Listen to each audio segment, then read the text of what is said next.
فقشنا الله السماية كله والله بالله تالله تبنبري هدان لغا سو جوابين adoo wajigaad badna marsata laakiin anoo beeka amsitaan ku iimaana shalay markaad caaradayda xasuuqa ay dhibkiida haysta xanuunkiida hay anaga maanta nahaya insha Allah ta'ala waa laga jawaabi doonaa ina madaxa hoos u foorro is xashiisha ma ka yeelayna mar ka aqbalayno ina barnaamijka u soo baxdo xuquuqda shacabka raadido la xisaabtanto meel walba la tiigsataan ka doonayna inaad madaxa hoorido ma ka doonayno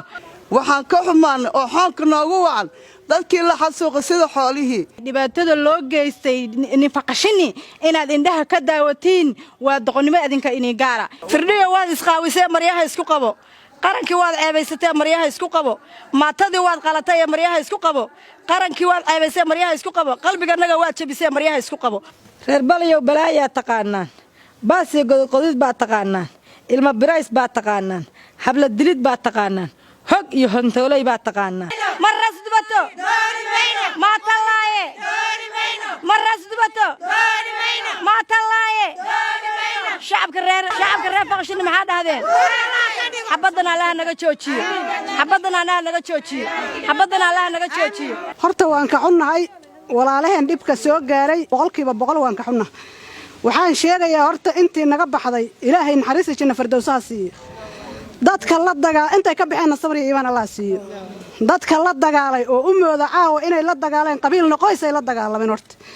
ha ku xisaabtamaan qoysay la dagaalameen qabiilkoodii waa soo socdaa wallaahi billaahi tallaahi haddaan laga talin oo aan dawladda Soomaaliya ka talin wallaahi billaahi habar gidir waa ay dhaafto oo hawiye waa ay dhaafto oo cayr waa ay dhaafto wallaahi billaahi xaniyay taga baasho waxa soo haray naagaha wajiga ta badnada marsada dhahaaya faqashina Allah sameeyo kale والله بالله تالله تبنبري هدان لغا سو جوابين adoo wajigaad badna marsata laakiin anoo beeka amsitaan ku iimaana ha ka gilgilan ya wajiga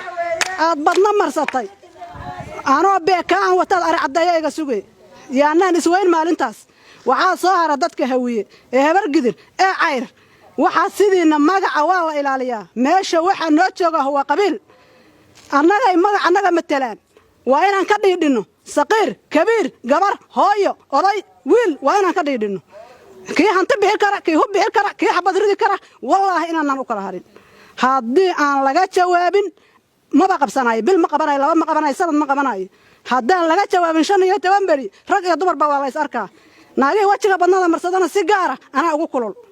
halla xisaabtama halla ogaado halaga hadlo halka waxaan tacsi uga diraynaa dhammaan eheladii iyo qaraabadii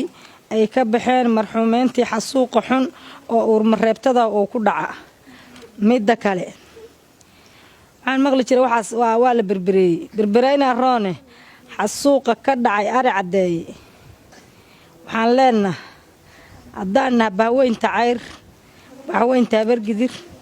bahweynta Soomaaliyeed waa wax xun waa waxaan la arag waa waxaan la maqlin waxa soo haray nin garaad isku sheegayo gurigiisu duminaya la arkay shala markay la calaayo yaa tolahay la lahaa ninkaad garabka ka dhigayd inaad gowracdo sidii ida magaciisiya waan ka xunnahay reer bari anu ma kala soocayee reer balayow balaaya taqaanaan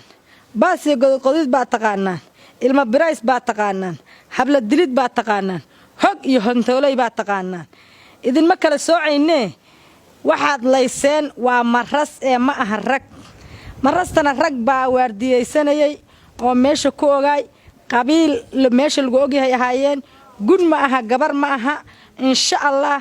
haddaanan ka jawaabin jawaabteeda allana waa idin siinaya cududna waa la idin siinaya insha Allah binillaahi kariim bismillaahir rahmaanir rahiim waxaan dhamaanteen intaan oo hawaankii gurceela iskugu soo baxnay dhibaatada iyo masiibada loo geystay walaalaheen waxaan rabaa inaan baaq u diro walaalahayga habar gidir qabiilka aan ka dhashay tolkayga haday tahay ganacsatay haday tahay mas'uuliyiin ka tirsan heel federaal ilaa heel maamul goboleed waxaan leeyahay dhibaatada loo geystay nifaqashini inaad indhaha ka daawatiin waa doqonnimo idinka inii gaara ka dhiidhiya garab istaaga ninka la faqashini uma oo baahna faqashini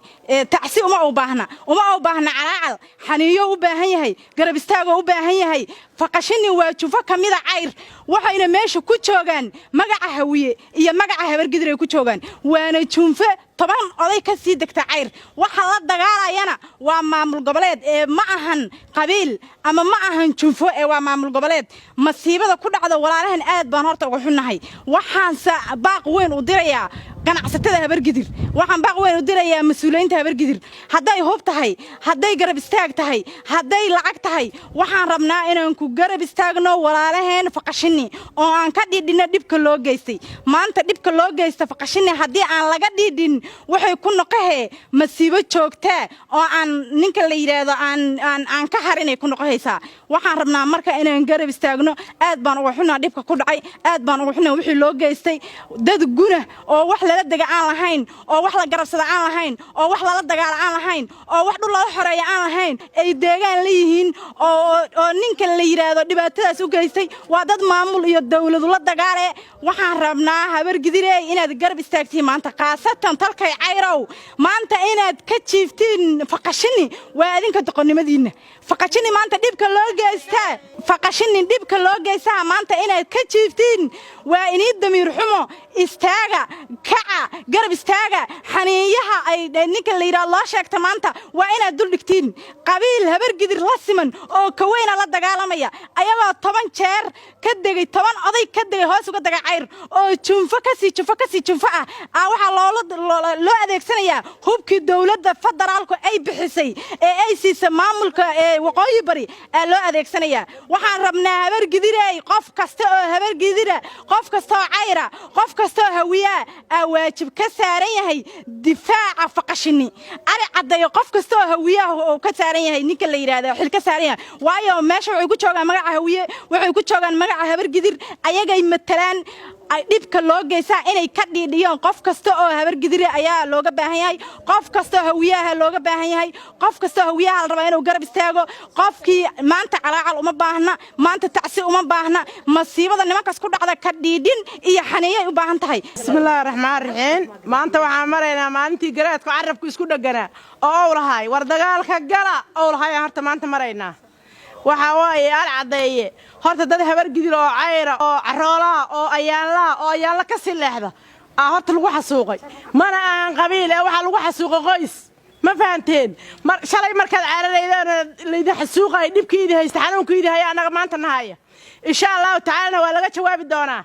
mana ahan maalin boqolay ma taqaana bahasho ay ugu jirtaa waxa waaye insha Allah ta'ala sida carabku isku